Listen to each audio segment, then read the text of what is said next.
Hey everybody, Comic Man Annie. Welcome back to my grading vlog. My own little journey here on learning how to grade comic books and get better at it and keep progressing. So what I like to do here, set up some of my favorite content on the screens here, listen to what's going on, turn right around and grade some books. A little short story behind this book here. I was cruising around on YouTube. There were a few auctions going on, and I happened to notice Chad RCG's auction was up, so I had that going. Had a couple other auctions going, watching. And I saw a Punisher book flash up.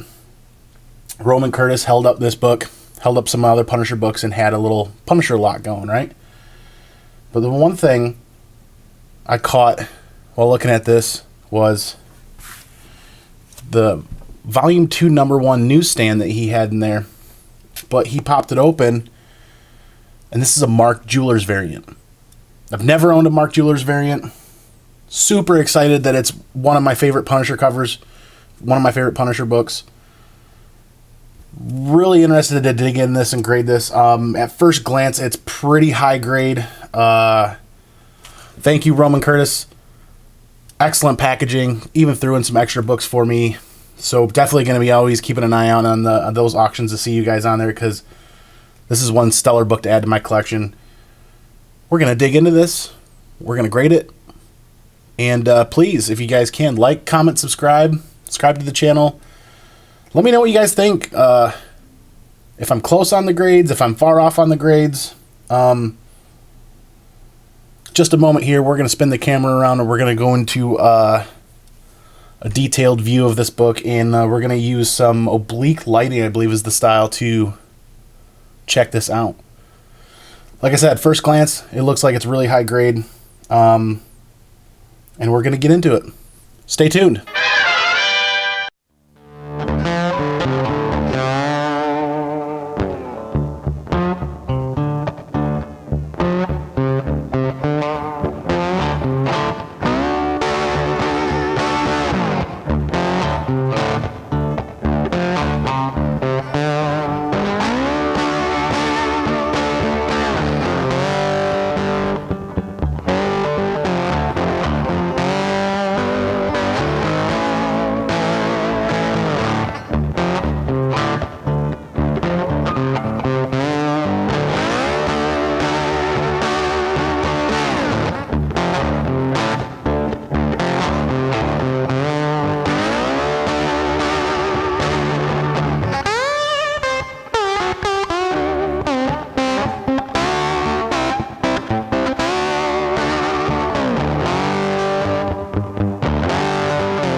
Okay, here we are. So my first little walkthrough that I just did, looks like all the pages are there, nothing's missing. It isn't as white on the pages as I'd like to see them, so this might come back off white. I'm not sure. I have to look at a chart. Not super great at that yet. But let me grab my notes here. This definitely has pressable defects, and it definitely has non-pressable defects. So this will actually be kind of fun to grade here. And I'll start right where I like to start, bottom left-hand corner. Let's zoom in a little bit here. Let's see if I can get in here. This corner actually looks pretty sharp, very, very subtle, slight rounding. Just looking at the barcode area, it's not too dirty, it's fairly clean. Going right up the spine though. I can see a bend here with a very, very tiny color break. So we'll mark that as 1. I'm not going to mark this, well, I'll mark that bottom corner. I'm going to grade this really hard. That bottom corner, like I said, has very, very slight kind of, I don't even know if I want to call it a crunch. I'll just call it a little bit of a rounding. We'll definitely mark, you know, I'm going to do 2 categories here. One pressable defects and one unpressable.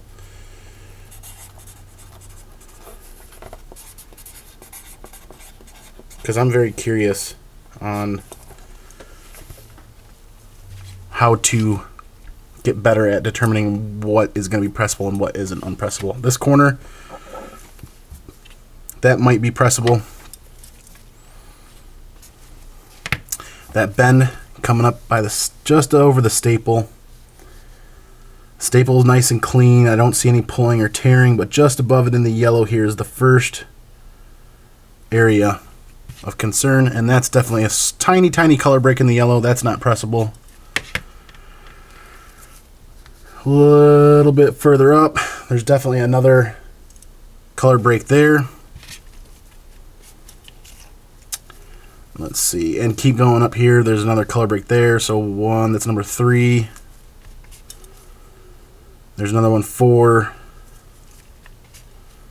And that one's actually pretty bad. Then there's a slight bend there that looks like it's pressable. 5. And then another color break right up in here. And if you can tell in the light, these all kind of have slight bends, but very, very subtle. Kind of see them in the light a little bit. The color breaks are more concerning because, I mean, yeah, you can't get rid of those. So 1, 2, 3, 4, 5. I'm looking at 6 small color breaks, maybe 7 actually, right up in here. There's a very tiny one there as well. And continuing on, the top corner doesn't look too bad. A little bit of color rub. Mark that down.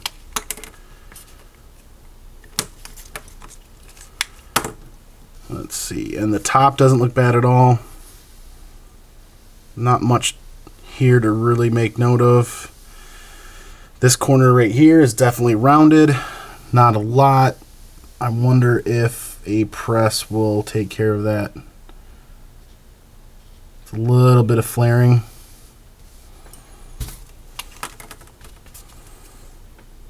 This is actually more of a challenge on this one than I thought it'd be. Coming right down here. Everything looks really good. This bottom corner definitely has a little bit of rounding to it, and it's a little bit of a bend. A press will definitely help that.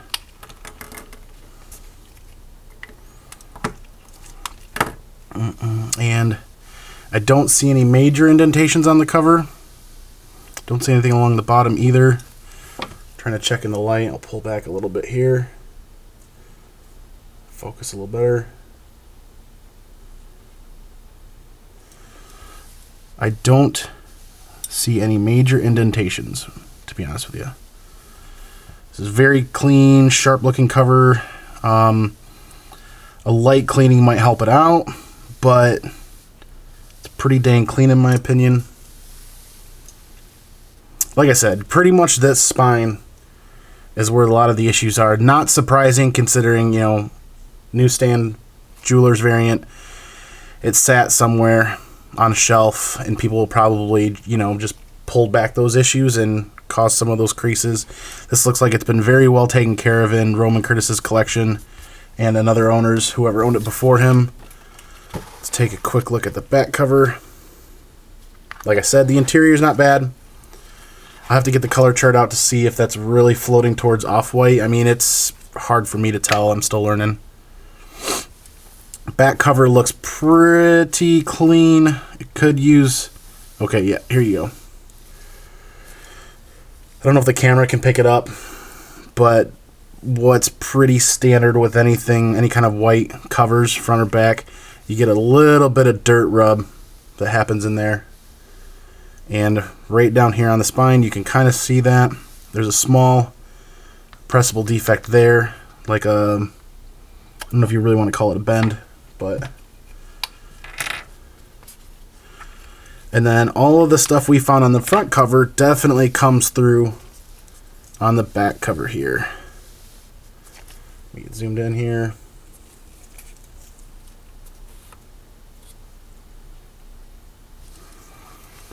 Yep, all of this stuff. And it's actually, some of it kind of hides itself in the art, but looking right on the edge, the 1, 2, 3, 4, 5, 6. I can see at least 6 of the spine ticks that were on the front. Definitely carry through the back. Like we said, not uncommon for books sitting on a shelf somewhere at a grocery store or at a market and people kind of flipping through the books and pulling the ones forward, which would bend them. You know, those shelves usually stopped right about the middle of the book. So that's actually not surprising to see. Would be awesome if they weren't there, but I'm not going to mark those because they carry from the front to the back, so they're already there. A little bit of light dirt like we talked about on the back.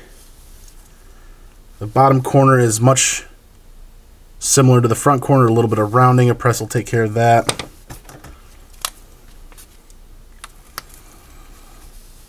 There's a very slight, super hard to see in the lighting, bend right through here. Right through here. Not bad. A press will definitely take care of that. We'll mark that on the list. Coming down the side here, there's a little bit of color rub. 1, 2, 3 spots there. Not sure how that'll affect it, but I'll mark it down at least for one more unpressable defect there. And this corner here, yeah, you see it, if you can see it in the lighting. There's some subtle indentation, kind of like bending here, that a press will definitely take care of that. Corner's not too bad. Top's looking great. This corner's looking good here too. If I can keep this in camera and zoom out a little bit. Overall, I mean, for a newsstand jeweler's variant, this is in actually really good shape. I didn't even know that these existed until recently. I thought like the My Comic Shop, because it just had them as a placeholder, so they must have existed, but I mean, I've never seen one. Super excited to add one to my collection. Thank you, Roman Curtis, for an amazing deal on this and the other books. This is definitely going to get sent off to CGC for grading. It's going to get pressed and cleaned by a professional, and we'll see what happens. So stay tuned. We'll go over these. We'll tally these up and see kind of what grade we can fall in here. Okay, hey, we're back, and what did we find? So after all that hard work, I'm going to enjoy a frosty cold beverage and go over these notes here. So I like grading this kind of book because this is challenging for me. I talked about in the past how finding a 9/8 candidate is generally a lot easier because you're struggling to find issues with it, right? Whereas mid-grade books, there are plenty of issues to find. It's just a matter of how they stack up and how they rank and whether or not they're going to be pressable. And we found a lot of spine ticks on this book. What did I say? 6, 7 spine ticks? I think it was 7 spine ticks that were color breaking too, not just folds or creases or anything. So I believe we came up with a total of 9 unpressable defects and 6 pressable defects, and tallying all that up, I think before sending this book out to get handled by a professional, I mean, fine, let's see, fine, very fine, kind of in that 7.0 range. I would imagine that if I send that out, get it back from CGC, I'd be expecting a 7.75. That might be really tough and really tight on this book, because when you look at the description of something in that, I don't see blunting and folds on this book. I don't see major scuffing or minor blunting. I don't see any major folds or anything like that. So 7.0 is probably pretty hard on that. But we're finding that we're getting traction, finding out where things fall into the places they need to fall into, right? I think a cleaning and a pressing will do really well for this book. I think this is a really good candidate. It won't get rid of those color breaking spine ticks. Sure, not unexpected for, like we talked about, a book that would sit on a rack and people would rifle through them and bend those. It pains me just to think about bending those books forward to look for the other books in the back. And they're all right in that middle location there of a book where a rack would kind of stop. Yeah, I'm really interested to hear what you guys think. If you can comment down below. But I think this book, after a press and a clean by a professional, probably needs a little bit of humidification to help out with some of those issues. I really think I'm putting this book at an 8.5. So I'm excited to see when this comes back, if it hits that. Potentially, like maybe it could go a little higher. I don't know. It's kind of hard to tell. What do you guys think? Is this book going to go higher than that? Is an 8.5 realistic? Is it unrealistic?